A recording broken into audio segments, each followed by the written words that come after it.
Gagasan dari nyanyian Tapa ini berangkat dari sastra lisan yang berkembang di Muaro Belian, salah satu kabupaten yang berada di Jambi, yang berada di pinggir sungai Batanghari. Nama sastra lisannya yaitu Tapa Malenggang. Singkat cerita, Tapa Malenggang ini merupakan sebuah cerita sebuah kerajaan para dewa dulu yang turun dari langit ke sungai Batanghari yang berupa seperti ikan yang besar, yang mewujud seperti ikan besar, namanya ikan tapa, sampai sekarang masih berkembang.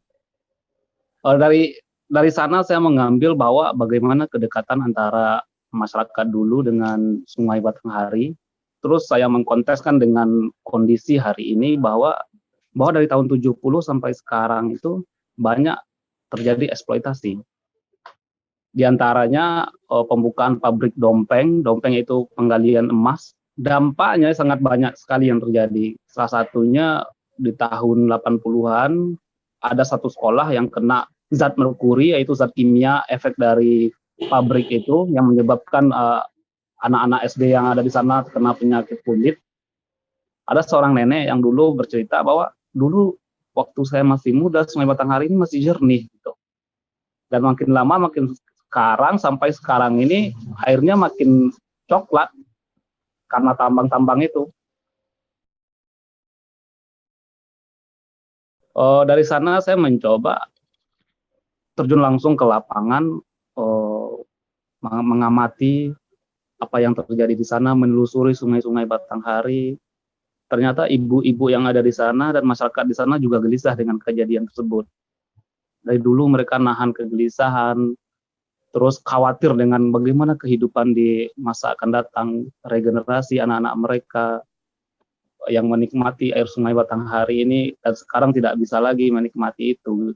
Terus setelah saya gali informasi lebih lanjut, ternyata mereka tidak bisa melawan atau mereka tidak bisa mendobrak penguasa karena mungkin nggak mereka ibu-ibu itu secara langsung, tapi suami mereka, ada beberapa orang tetangga mereka, ada keluarga mereka yang menggantungkan hidupnya di kerja dompeng itu.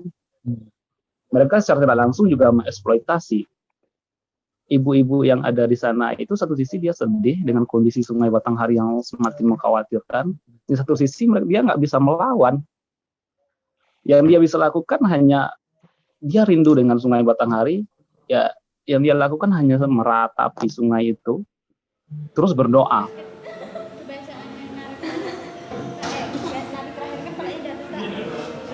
Saya lebih fokus kepada persoalan ambivalensi ibu-ibu yang ada di sana. Terus sebenarnya awalnya ini ada penari laki-laki ya Mbak, ada penari laki-laki, tapi karena risetnya ini saya lebih menitik beratkan kepada perempuan karena saya anggap Sungai Batanghari itu seperti perempuan, ibu-ibu yang menghidupi anak-anaknya seperti rahim lah gitu.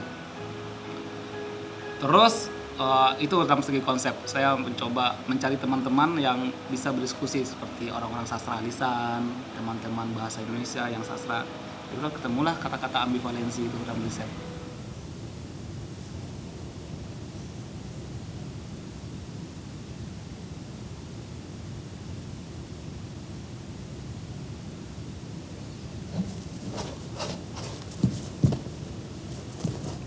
Di Jagongan Wagen ini di PSBK nampak bekerja samanya, kerjanya memang benar-benar kolektif dan kolaborasi gitu loh Mas.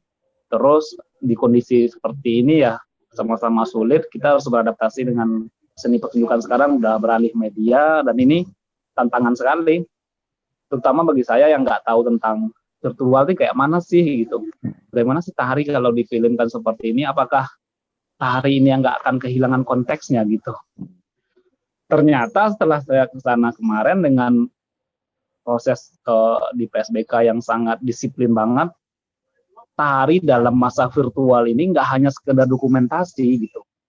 Contoh hanya kameranya satu, terus nggak ada proses editing atau nggak memperhatikan sinematografinya juga. Biasanya itu yang pemahaman saya.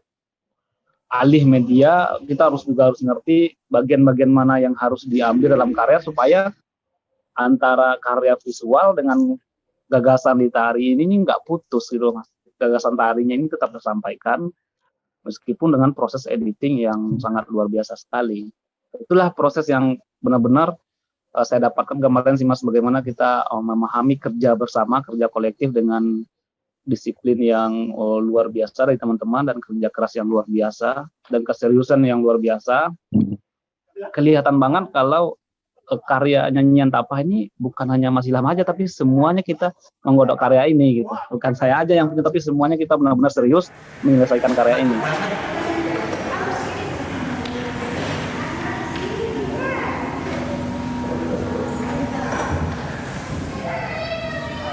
Melalui karya ini saya tidak langsung mewakili suara-suara masyarakat yang ada di pinggir Sungai Batanghari untuk menyuarakan kegelisahan mereka, untuk menyuarakan ratapan mereka dengan kondisi Sungai Batanghari yang semakin sekarang ini semakin mengkhawatirkan dan semakin menyedihkan.